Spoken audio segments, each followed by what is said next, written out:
Go ahead, Bob. So Sarah, you had mentioned Bob George or Bob Anderson. So this is Bob Holmes remoting in with the introduction for Faith. I'm sorry. There's a lot to say about Faith, but I want to maximize the time that she has to talk because she is your guest.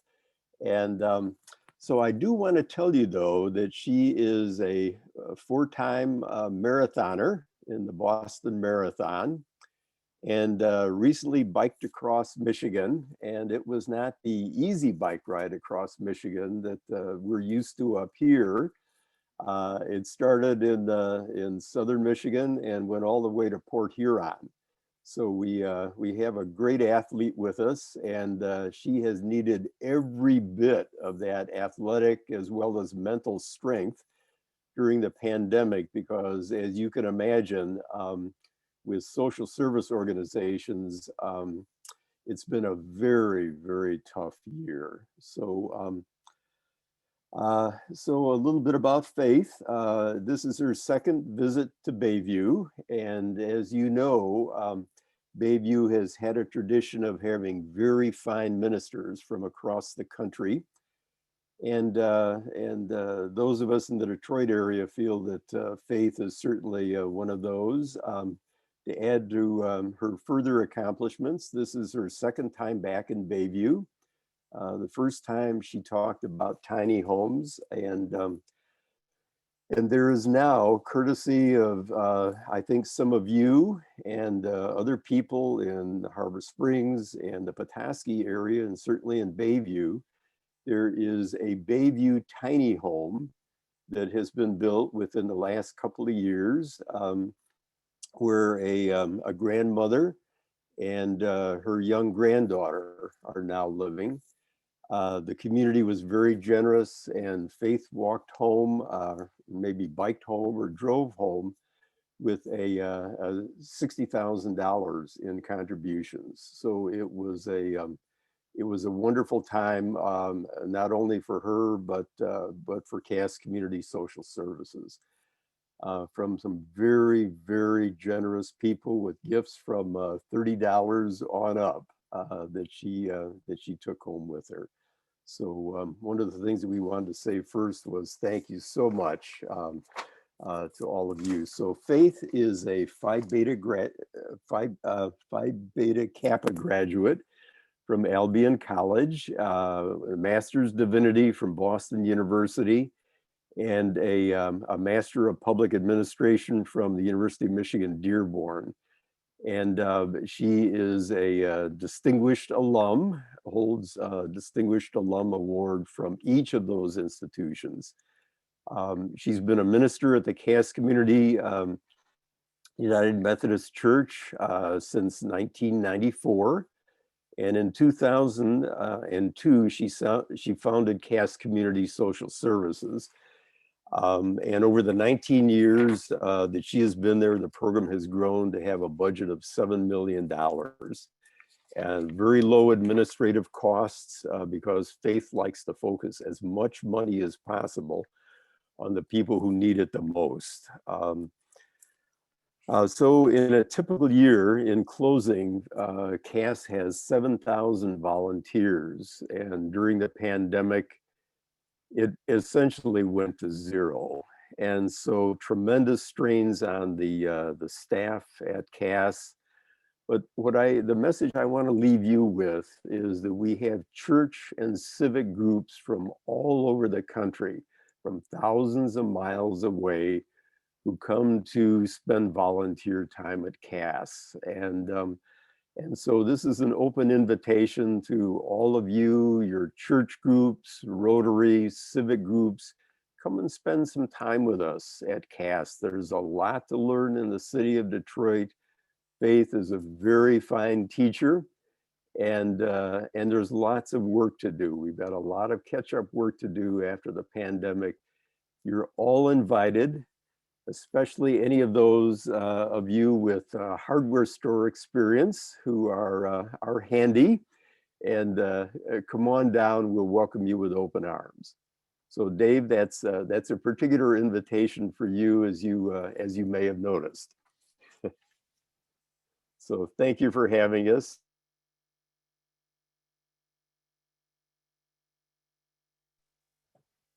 So here's Faith. And Faith, I think you need to unmute yourself.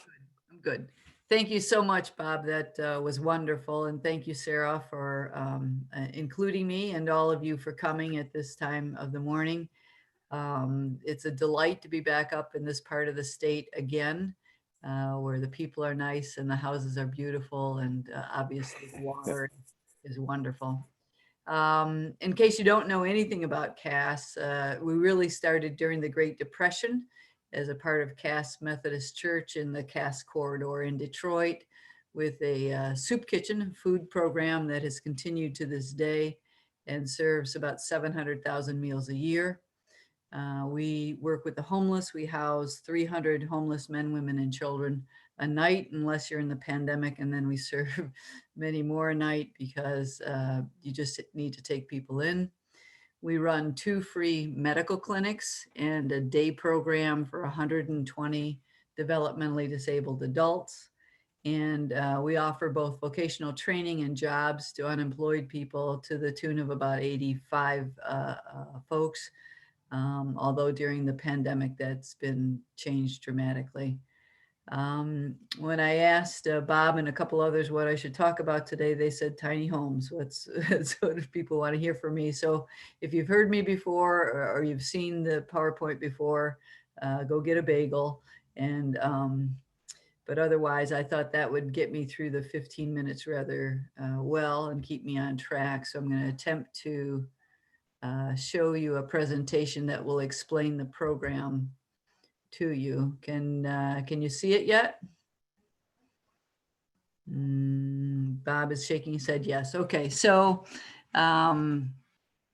the tiny homes we're building in Detroit, each home is on its own lot of 30 by 100 square feet.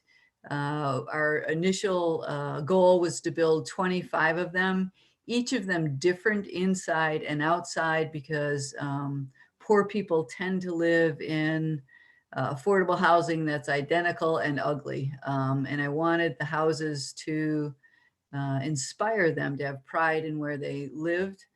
This is actually the model of the first home. We built them on the edge of our campus, the northern edge of our campus. And as you can see, it was vacant land. We had to take down only one house on the corner of the Service Drive and Elmhurst, but otherwise everything else was empty. And so we felt good about reusing the land, an area that used to be duplexes, every single lot until the 60s and 70s, and then became vacant. As you can see in this slide, well, you can't see so well, but you can imagine, this is the Lodge Freeway running north and south, and Webb Street. So we're just below the Davison Freeway. We're just north of Ford Hospital and the Boulevard. The houses are being built up here, but it means that the people who can live in the houses, or do live in the houses, can walk to anything and everything else that we offer, including, as I mentioned, food services, medical clinics, classes for GED and literacy, counselors, jobs. It's all within walking distance, which is really important to people who are poor, as they don't have cars. Transportation in Detroit is sporadic at best, but here they don't need a car, a plane, a bungee cord, anything at this point. Other organizations have used tiny homes. This one's actually Olympia, Washington. It was the first tiny home village to use government money, and so the construction is rather good. Unfortunately, it mirrors other villages that are outside of town. So the people who live in these houses, formerly homeless men and women, have to take a bus, I think 45 minutes into town and 45 minutes out of town, and come up with bus fare. And as you can see in the background, they have factories or companies that aren't conducive to residential living. But the idea is that they're set up in the same um, makeup, if you will, of the old tent cities, meaning there are small living places in a circle, and then they come together for common needs. So these tiny houses have a bedroom, a toilet, and a sink, but anything else, a shower or laundry or cooking, or they go to a common building. And it too is a very nice facility. I don't want to say this is something bad. It's actually something very good. It's just they had a different goal than we did. Their goal was to replace encampments of homeless people and give them an alternative to shelters, because many homeless people won't go to shelters. We we already run shelters, so we weren't interested in giving a substitute per se, but creating a space where people could eventually own their home. So we call ours a rent then own program, because they never pay for the house. They live in the house for 7 years as renters, and during that time they pay $1 a square foot. But also during that time they have to participate in a program that prepares them for home ownership, because most of them have never owned a home before. So, when do you clean the gutters? When do you change the filters? What about insurance? How do you deal with contractors? All of that they get in a monthly homeowner class. In addition, when we're not in the middle of a pandemic, interface with a financial coach who makes sure that they um, have a budget, and that they're setting aside some money for a rainy day, that if they can earn more money, that they're encouraged to earn more money, that sort of thing. And then lastly, much like Habitat for Humanity, who does a great job, they're expected to volunteer a day a month for all 7 years. Not we don't care so much if they can build their own house, but if they can help build the community by working together as a team as tiny homes residents, but also working with the larger community, helping to board up buildings or paint up buildings or collect trash, so that they're seen as an asset in the larger neighborhood. So, who lives in these tiny homes? It's a combination. We really didn't want it to be just one group of people. So, there are folks who have been homeless or have been incarcerated or both. They're senior citizens who need a place to stay or need a different place to stay. For instance, one woman who lives with us has terrible arthritis and lived in a house that had stairs into the house and then down to the basement and up to the bedroom. And so it was almost like living in a prison for her. Um, so we have a variety of ages and education and experiences, but they're all low income. Our target is for people who make between $7,000 and $15,000 a year, who cannot qualify for a mortgage anywhere, not even Habitat. And without being able to qualify for a mortgage, usually you're locked out of owning a home. And owning a home is the American dream. It's the beginning of wealth. It's an asset that you can use to get a loan, to sell, to leave to your children or grandchildren. And that's really what we wanted to provide for people who are left behind. So during the rental phase, things change right away for people who have been homeless, especially those who have been in shelters, because shelters aren't perfect. I know it. We run them. Um, you lose control of everything in a shelter. You never decide when the lights are on or off, when you eat, what you eat, whether you can have company, when you smoke, when you shower, when you do laundry, when you go to bed, when you get up, whether or not you can have a pet. All of that changes on day one, even as a renter. You get a key to a door that you control. So you decide all of those things, although I discourage cats. I really am a dog person and prefer people to adopt dogs. We do currently have 2 dogs and no cats, and I'm hoping to continue in that vein. Um, so how do we build the houses? They're all between 250 and 450 square feet. We use a general contractor to oversee trades that do everything that requires a license or a permit, right? So electricians and plumbers and those kinds of folks are brought in first to frame the house, to pour the foundation, to make sure we've passed all the inspections. And then we bring in volunteer teams from churches and schools and sororities and corporations. Indeed, Habitat has helped us.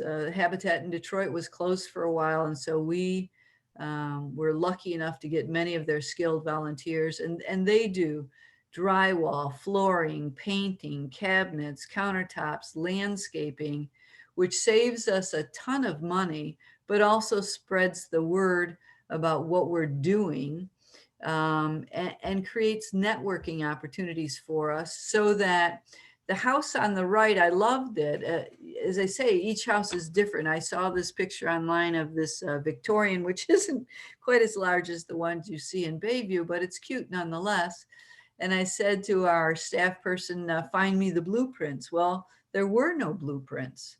And so I was at a Rotary meeting in Ann Arbor and ran into Ed Weir, who's a great architect. And he said to me, if I can ever do anything for you, big mistake. So I handed him this picture and said, can you draw me this house? And he did. And not only did he draw us the house, he gave us the blueprints to sell to others. And then since then, he's been involved in every single house that we've turned in plans to the city. He may not have drawn the whole house, but he's perfected it because we've learned some things over time. The house on the right is actually made out of old barn wood. And we found somebody in Western Michigan who was taking down their barn and gave us all the wood. So we call it the recycle house, and it's beautiful. But all of that's really because people have come to volunteer and told the story to others. In addition to that, it's meant building materials are donated to us. So pavers and bricks and paint. It doesn't take very much paint to paint a tiny house. So if somebody has something left over, I can't tell you how many countertops, even granite countertops, have come our way because people remodel their kitchen. And then what do you do with the old granite, right? The homeowner gets a tax write-off. Our homeowners get very nice counters, and we save the money. We have metal roofs that contractors have had leftover materials, and they too get the tax write-off, and we end up with roofs that'll never have to be replaced. So the building materials save us quite a bit of money. All the homes are on foundations. I know that people tell me all the time, oh, I watch HGTV and, you can build them on wheels and you can do it for $4,000. Well, if you can, that's news to me. But we were interested in helping people own a home that would increase in value. And being from Detroit, I know anytime you put something on wheels, the minute it pulls off the lot, it decreases in value, right? Plus, if you're formerly homeless or incarcerated, you probably don't have a car, much less a truck, and you certainly don't own land to put it on. And so, homes on wheels didn't make sense for our people. Each of the homes has either a front porch or a back patio type area to increase the living space for folks. Um, we do live in Michigan, so we have some nice weather that you can enjoy outside. So included in the house, every house comes equipped with appliances, stove, refrigerator, microwave, a washer dryer combo, a heater, air conditioning unit called a PTEC, hot water on demand. Both of those things are important because they don't take up floor space, which is important in a tiny home. We provide all the furniture, bed, sofa, lamps, all the dishes, pots and pans, shower curtains, mailbox, everything you can imagine. Now, if you are going to be the homeowner and you don't like the furniture, we just move it out. If you want some furniture and not other furniture, that's fine. There's no charge either way. Not only do we raise the money to build the houses, but often sponsors give us the money to put the furnishings inside, and local interior designers come up with the color schemes and all of that stuff because they're gifted at it, obviously. Each house has landscaping. I apologize for my picture. That's the start of Gladys's home that has flowers everywhere. It looks like the Belle Isle Conservatory. Each house has its own security system. We debated whether or not to be a gated community. There are days still I wonder if we made the right decision, just given the volume of traffic. But everybody has security to protect them and their property. We also have security in cars 24/7, especially during construction when folks would be tempted to take the piping and that sort of thing. So here's how it started. In 2016, we had the first home open to the public. In 2017, we added 6 more homes. In 2018, 6 more. It's cheaper to build 6 at a time, 5 or 6 at a time. 2018 through 20, we slowed down because of the pandemic, but opened we have 20 houses up right now. 5 more are slated to start this summer. And then Bob doesn't even know this yet, but because I haven't told, and please don't tell anybody before the rest of the board hears, but the city of Detroit has approached us about funding 20 more houses because they like what we're doing. And so instead of building 25 houses, I believe we'll build 45 houses potentially in the next 2 years, which all are within 3.5 blocks of each other. 3 of the next houses are shown here. You can see how distinctive they are. There's an A-frame and a shipping container, and even a log cabin that we're buying from a contractor up from this part of the state. In the middle of Detroit, a log cabin house going in. So that's what we're doing. We're attempting to build houses for people, most of whom have never had a house they owned before, all of whom are poor as set by the standards of the federal government, who range in age from 26 to about 66. Of the first 19 people, and by the way, somebody's moving in today. Of the first 19 people, 10 were women, 9 were men, 2 were white. The rest were either African American or African American and mixed with Hispanic. We've got just 1 child permanently living in the community, although I just learned last week that someone is pregnant. We have had to set up a policy where people can ask to transfer to a different home. For instance, when the baby is born, they'll need a different space, and the residents have said okay to that, so they're setting up a committee to evaluate. The first people will own their homes in 2024. A research committee was set up to determine how the ownership will be transferred. Will we just quick claim deed it, or will we set up a cooperative or a condominium or a homeowners association? That is yet to be decided, but I suspect it'll be decided this year, and it will be decided by the residents. People are generally happy. I have one person who's not so happy, but that's a long story I'd rather not go into. By and large, they're happy. We've only lost 2 people during the 3.5 years. One died. He had epilepsy, and it took him far too soon. The other was hospitalized with sickness and decided to move closer to his family down south. So people haven't wanted to leave. They've been quite happy. They know each other. And you feel the sense of community the minute you drive into the block. It's not only different by the housing style and the fact that every lot now has a house on it, but by the general feeling of neighborhood, right? People are sitting on their porches. People are working on their gardens. I told at Bayview yesterday, the little girl just turned 5, so you've got a tiny house with a bouncy house next to it for a birthday party, and decorations that go up for Christmas and Easter and Halloween, and bicycle riding and chalk on the sidewalk. And it just feels so darn good. And the fact that people will not just be getting by, but actually be getting ahead, breaking that cycle of poverty for generations, I hope. I don't know how many will sell once they own it. I'm sure a couple will, but I'm sure some won't, that they'll stay. And when they do sell, rules haven't been set up yet because they haven't decided the kinds of governance, but there probably will be rules about who you can sell to and whether or not they have to belong to the condominium association or whatever, but that has yet to be decided. So that's what we're doing. I know. Oh, I'm supposed to. Yeah, thanks, Yep. Dave. If maybe 1 or 2 questions, if anybody has, it was very informative. Question. Congratulations. That's an incredible project. I have a good friend out at Big Sky that set up something like that for trying to keep employees local by doing a project, which you've done.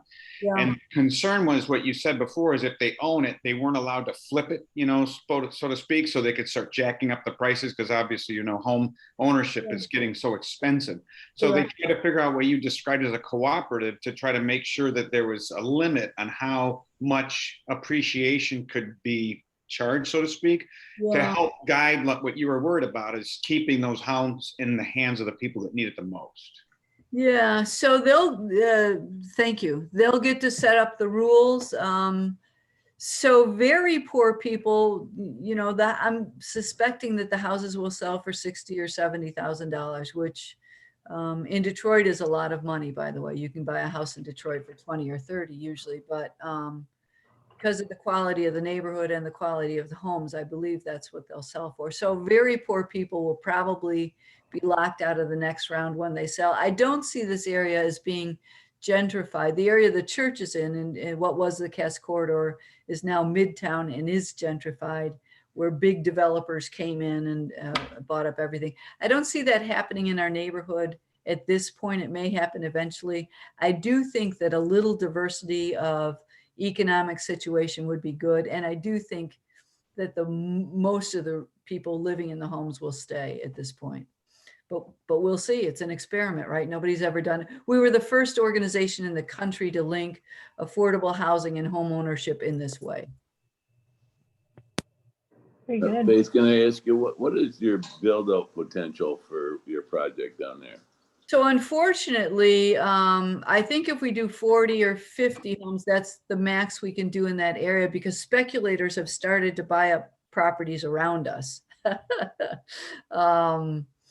The other thing I didn't go into, but come to Bayview one morning, I will, is talking about the green corridor. So we're starting to, this summer, we're starting to build businesses along the stretch of Woodrow Wilson that will tie in with our theme of sustainability, being good for the environment, but also providing employment and amenities to that area.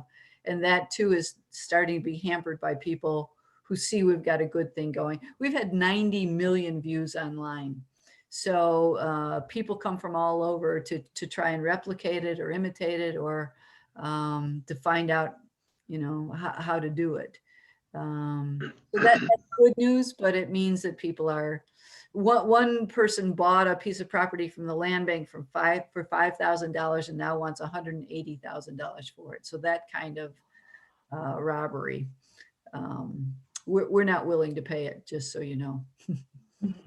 Hi, Faith. Or Sarah, am I allowed to ask a Yeah, go question? ahead. Okay. So my name's Emily, and I actually work with Habitat for Humanity. So I was so thrilled that to hear what you're doing because you definitely are able to help the groups of people that we aren't just due to the nature of our funding. So it is absolutely fantastic knowing that there's help for those people as well. And I just wanted to say that what we do for our homes, that if someone does decide to sell the home that they own, that they bought from us, we have a right of refusal in the purchase agreement. So we have the first option to purchase the home to keep it in the program if need be. But if we determine it's not necessary or that we did want to enrich the neighborhood with different income levels, we would allow them to sell it. So that could be something you can consider as well, as that your program could be the first to have the option to buy the home back. Any chance I could see that, Emily? Yeah, for sure. What is your email address? Fowler@castcommunity.org. It's pretty simple. I hope you heard me say I'm a big believer in Habitat. They do wonderful work.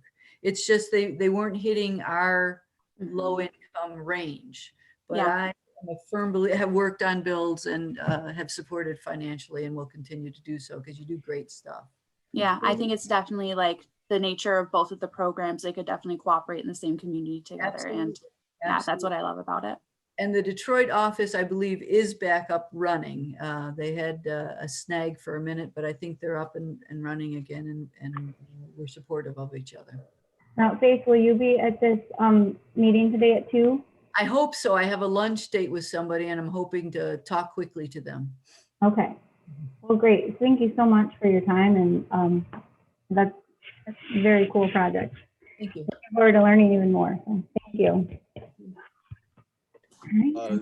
Sarah, might I add quickly, this is Bob Holmes again, and Yeah.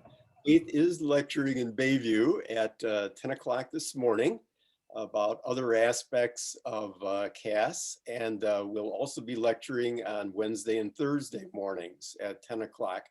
You're all invited. We'd love to see you, and so please come. And if you have a chance to get anywhere near Detroit, you really should go and see these homes. They are absolutely spectacular and Awesome. and so different from the other homes in the neighborhood. Thank you. Thank you so much. I can see the passion behind it too. So I'm going to stop recording here.